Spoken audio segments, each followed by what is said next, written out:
आजच्या कार्यक्रमाचे अध्यक्ष आदरणीय शरद पवार साहेब, आपल्या राज्याचे माजी मुख्य सचिव आदरणीय अजित निंबाळकर, आदरणीय सुमित मलिक, आदरणीय नितीन करीर,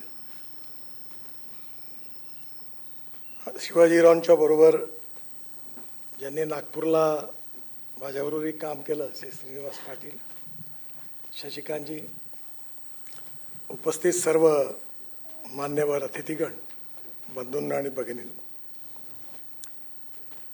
मी जरा सुरुवातीला बोलण्याकरता उभा आहे, कारण मला ज्या विमानाने जायचं आहे त्या पायलटचे आवर्स संपत आहेत, म्हणून आधी उडावं लागणार आहे, म्हणून मी उभं राहिल्याबद्दल स्टेजवरच्या सगळ्यांची मी माफी मागतो. शिवाजीरावांचा आणि माझा परिचय 1995 साली भाजप शिवसेना युतीचं सरकार आलं. त्यानंतर 1995-96 साली नागपूर महानगरपालिकेला आयुक्त म्हणून आणि नागपूर इम्प्रुव्हमेंट ट्रस्टला चेअरमन म्हणून 2 चांगले अधिकारी पाहिजे होते. त्यावेळच्या मुख्यमंत्र्यांकडे मी गेलो आणि मी त्यांना विनंती केली की मला काम करणारी चांगले अधिकारी द्या. मनोहर जोशी मुख्यमंत्री होते. त्यांनी जेव्हा मला विचारलं की तुला काम करणारे आहेत पण तुला चालतील का, म्हटलं का, त्यामुळे हे श्रीनिवास पाटील आणि शिवाजीराव देशमुख 2 नावं चांगली आहेत, पण त्यांच्यावर पवार साहेबांचा ठप्पा आहे. मी त्यांना म्हटलं ठप्पा कोणाचा असला तरी मला चालतो, पण काम करणारा माणूस द्या. आणि या दोघांची पण नियुक्ती नागपूरला झाली आणि माझ्या आयुष्यातला हा अतिशय उत्तम अनुभव होता.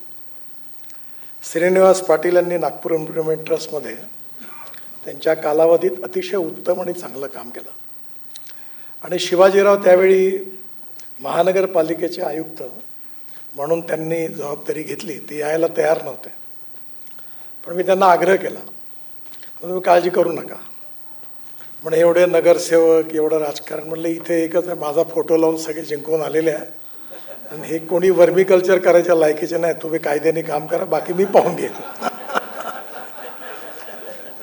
या शब्दाने त्यांना सांगितलं की तुम्ही काही चिंता करू नका, मला फक्त काम करून द्या. आणि या दोघांच्या बाबतीतला अनुभव खूप चांगला आला. दोघांनी पण खूप सुंदर आणि चांगलं काम केलं आणि विशेषतः हे काम करत असताना शिवाजीरावांच्या बाबतीमध्ये मला एक लक्षात आलं की त्यांची प्रशासनावरची पकड उत्तम होती, विषयाची जाण होती, अभ्यासू वृत्ती होती आणि सगळ्यात महत्त्वाची गोष्ट म्हणजे निर्णय क्षमता होती. कारण काही वेळा ते बरेच प्रशासकीय अधिकारी आहे पण अनेक वेळा निर्णयच होत नाहीत. मला एकदा बाळासाहेब ठाकरेंकडे मी गेल्यावर सांगत होतो की एक्सप्रेस हायवेमध्ये ही अडचण आहे, ती अडचण आहे, ती अडचण आहे, हा ऑब्जेक्शन घेतो, तो कोर्टात जातो. तर ते मला असं म्हणाले की तुला मंत्री केला, तू मला कशाला सांगायला तू तुझी जबाबदारी आहे, तू सांभाळ. आणि त्यांनी मला ॲक्रिलिकच्या शीटवर लिहिलेलं एक वाक्य होतं, असं एक पाटी दिली, I like people who can get the things done. आणि मला म्हणाले तुला एक काम करायचं, तू बघ तुला काय करायचं. म्हणून मग काळजी करू नका, मी करतो. आणि मला अनुभव आला की सरकारमध्ये फायनान्शियल ऑडिट होतं पण परफॉर्मन्स ऑडिट होत नाही. त्यामुळे अनेक कलरलेस, टेस्टलेस, ऑर्डरलेस, म्हणजे रबचं फेअर करणारी अशी मंडळी अनेक त्यांचा अनुभव येतो, त्यातले कुणी इथे नाही आहेत.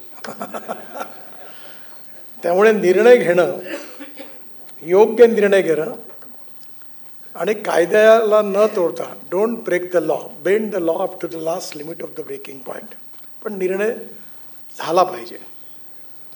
आणि ही जे मी पाहिलं की त्यावेळी शिवाजीरावांनी असे अनेक निर्णय घेतलेत आणि आमच्या प्रशासनामध्ये अनेक चांगली कामं झाली. आणि ही सगळी कामं होत असताना त्यांच्याशी आणि श्रीनिवास पाटलांशी पण माझे अतिशय व्यक्तिगत संबंध झाले. श्रीनिवास पाटलांना आठवत असेल, एकदा मी विमानातून आलो, त्याच विमानातून पवार साहेब आले, तेव्हा श्रीनिवास पाटील साहेब एअरपोर्टवर आले होते, पण त्यांच्या मनात, कारण त्यावेळेचं थोडंसं राजकारण दूषित होतं, तर त्यांच्या मनात प्रश्न होता की आपण तर, माझ्या स्वागताला मी मंत्री आल्यापासून आजपर्यंत कधीच कोणी येत नाही, कारण मी अधिकारी येत नाही, कार्यकर्ते येत नाही, सत्कारही करत नाही आणि हारही घेत नाही. त्याच्यामुळे मला कधीच कोणी घ्यायला येत नव्हतं.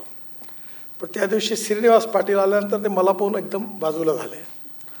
तर माझ्या लक्षात आलं की हे पवारसाहेबांच्या स्वागताला आले, कदाचित हे मला कळलं बाजूला सरकले असते. मी त्यांच्या जवळ गेलो, सांगितलं साहेब बिलकुल चिंता करू नका, पवारसाहेबांचं चांगलं स्वागत करा, काही चिंता करायचं कारण नाही, मी इथे आहे आणि तुम्ही हे गोष्ट मनात पण ठेवू नका, तुमचे संबंध आहेत तसेच उत्तम आणि चांगले ठेवा. खरं म्हणजे शिवाजीरावांच्या बाबतीत आणि त्यांच्या बाबतीत हाच अनुभव आला आणि एवढा विश्वास आला की ज्यावेळी दिल्ली चेन्नई एक्सप्रेस हायवेचं काम करत असताना पवारसाहेब काही शेतकऱ्यांना घेऊन नाशिक आणि अहमदनगर जिल्ह्यातल्या माझ्याकडे आले. त्यांचे बरेच डिस्प्यूट होते आणि बोलता बोलता मी त्यांना म्हटलं की आपण असं करूया की मी एक काम करतो, आपण शिवाजीरावांना जबाबदारी देतो.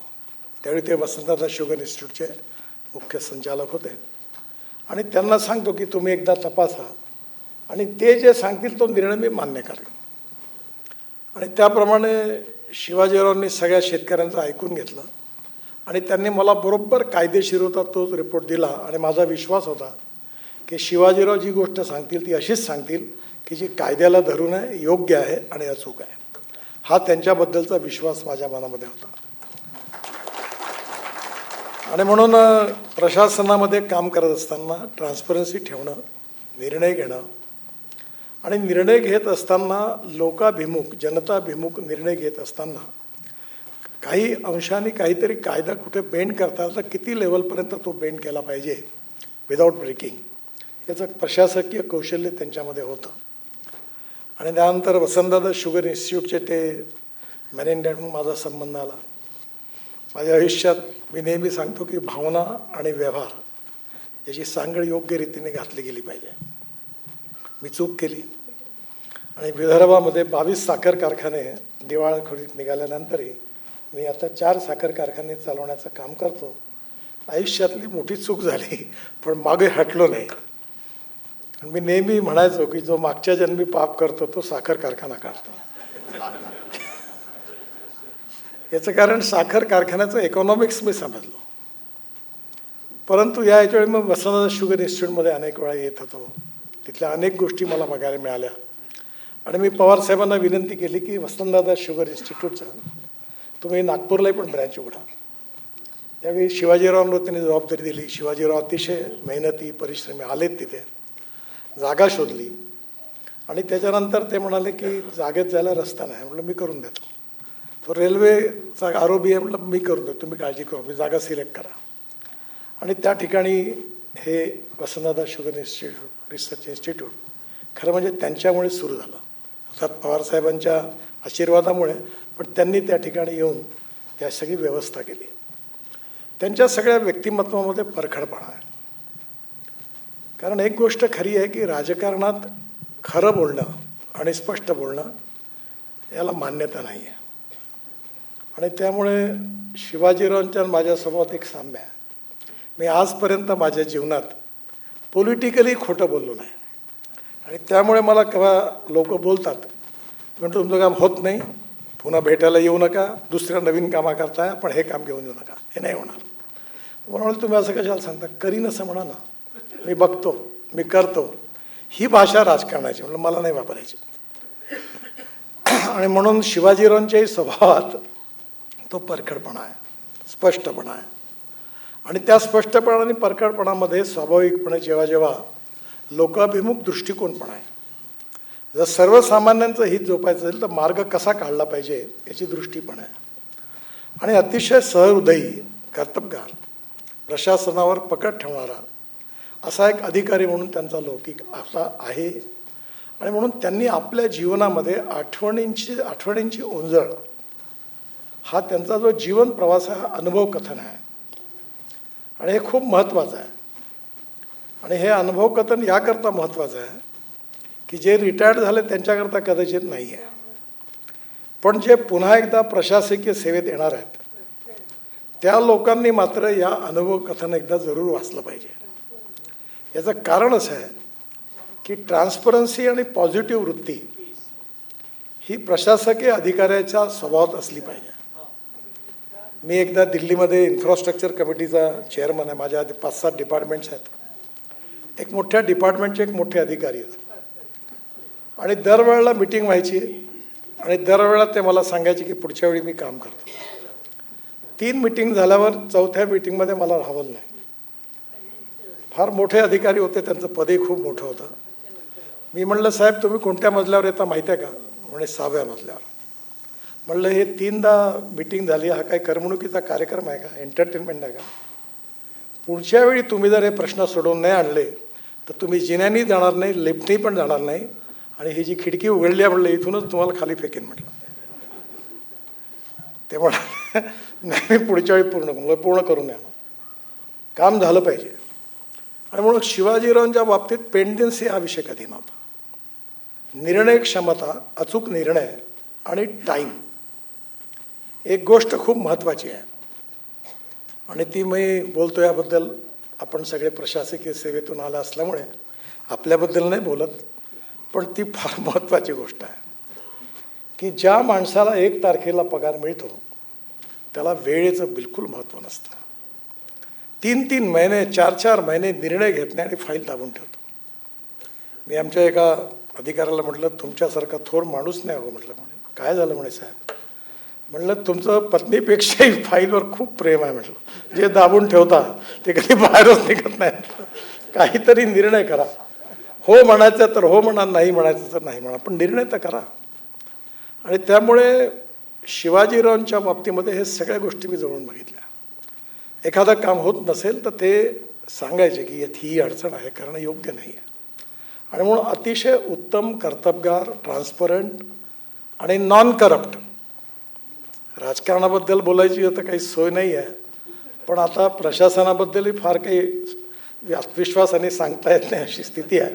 अर्थात मी केवणाबद्दल बोलत नाही, पण याच्यात त्यांची परखड वृत्ती असताना देखील कर्तव्याचं पालन करत असतानाही इंटिग्रिटी अनडाऊटफुल राहिली. आणि मग अशा एका उत्तम अधिकाऱ्यांनी आपल्या जीवनातल्या अनेक अनुभवाचा, कारण प्रशासन कठीण आहे, लोकशाही ज्या 4 स्तंभावर उभी आहे, legislative wing, executive wing, judiciary आणि मीडिया, ह्या 4ही गोष्टी जेव्हा इक्विलिब्रियम सांभाळून ठेवतील तेव्हाच राज्य चालणार आहे. आणि अशा वेळी प्रशासनामध्ये काम करत असताना पक्ष बदलतात, माणसं बदलतात, संघटना बदलतात, विषय बदलतात. त्यावेळी सगळ्यांच्याबरोबर ॲडजस्ट होऊन पुन्हा ते काम करणं आणि त्यांच्या विश्वासात राहणं खूप कठीण काम आहे. हे प्रशासकीय कौशल्य असणं ही देखील त्या नेतृत्वाची मोठी कसोटी आहे. आणि म्हणून मला नक्की विश्वास वाटतो की आठवणीची ओंजळ हा हे जे अनुभव कथन आहे हे प्रशासकीय सेवेत नव्याने काम करणाऱ्या लोकांकरता खूप उपयोगाचं आहे. कारण यातून अनेक गोष्टी शिकण्यासारख्या आहे. कधी कधी ही गोष्ट होते की काय शिकण्यासारखं आहे, कारण आपण सगळेजण अपूर्णांक होतो. आपल्यामध्ये कोणीही पूर्णांक नाही. उत्तम, अधिक उत्तम, सर्वोत्तम up to infinity. You cannot catch your own image. आणि त्यामुळे कधी कधी खूप छोट्या छोट्या गोष्टी या अनेक लोकांकडनं आपण शिकू शकतो, शिकायला मिळतात. मी दिल्लीत गेल्यानंतर एकदा सांगितलं की खूप लोकांशी परिचय झाला, राष्ट्रीय आंतरराष्ट्रीय लोकांशी. तर त्यांनी मला विचारलं की तुमचा अनुभव कसा आहे. तर मी त्याला सांगितलं की ज्या लोकांना मी खूप मोठं समजत होतो त्यांच्या जवळ गेल्यानंतर माझ्या लक्षात आलं की मी त्यांना जेवढं मोठं समजत होतो तेवढे ते मोठे नाहीत. आणि ज्यांना दुरून मी खूप लहान समजत होतो त्यांच्या जवळ गेल्यानंतर अनुभवातून माझ्या लक्षात आलं की हे असामान्य आणि खूप मोठे आहेत. त्यामुळे अधिकाऱ्याचे जरी प्रशासकीय कौशल्य ही सगळी गुण असली तरी राजकीय नेत्यांनी देखील ती शिकण्याची किंवा समजून घेण्याची गरज आहे. मी मंत्री आहे, मला काहीच समजून घेण्याची गरज नाही अशी तो भूमिका ठेवून चालू शकत नाही. कारण माणूस नेहमी अनुभवातून शिकत असतो आणि प्रत्येकाच्या अनुभवातून आपल्याला नवीन नवीन गोष्टी शिकायला मिळत असतात. आणि जे शिकायला मिळतं त्याला आपण रिकग्नाइज केलं पाहिजे, त्याला रिस्पेक्ट दिला पाहिजे. आणि म्हणून मला हे पुस्तक चालताना अजून पूर्णतः वाचू नाही शकलो, पण एक गोष्ट जाणवली की जेव्हा जेव्हा क्रायसिस येतो, जेव्हा जेव्हा अडचणी येतात, समस्या असतात, त्यावेळी खूप अडचणीमध्ये निर्णय घेणं पण कठीण असतं. पण आपण प्रॉब्लेम क्रिएटर नाही आहोत, आपण सोल्युशन प्रोव्हायडर आहोत. या भावनेतून तो प्रश्नही सोडवणं हे एक कठीण काम आहे. आणि या सगळ्या कामात एक प्रशासकीय अधिकारी म्हणून शिवाजीराव अतिशय यशस्वी झालेत. आणि त्यांनी त्यांच्या या आठवणींचे सगळी अनुभव या पुस्तकात कथन केला. हा भविष्यातल्या सगळ्यांकरताच उपयोगाचा आहे. हा सगळ्यांनीच वाचण्यासारखा, राजकीय नेत्यांनी वाचला पाहिजे आणि विशेषतः जे तरुण आता प्रशासकीय सेवेत येतात त्यांनी पण हा जरूर वाचला पाहिजे. यातून नक्की नवीन काही चांगल्या गोष्टी त्यांना नक्कीच समजून येतील. या पुस्तकाच्या रूपाने मी त्यांना मनापासून खूप खूप शुभेच्छा देतो. पवारसाहेबांची आणि मंचावरच्या सर्व अतिथींची क्षमा मागतो, कारण पायलटचे 12 तास संपल्यानंतर त्याला विमान उडायचा निरोप आल्यामुळे मला जावं लागतं आहे. पुन्हा एकदा शिवाजीरावांना खूप खूप शुभेच्छा. त्यांना दीर्घायुष्य प्राप्त व्हावं ही ईश्वरचरणी प्रार्थना. नमस्कार.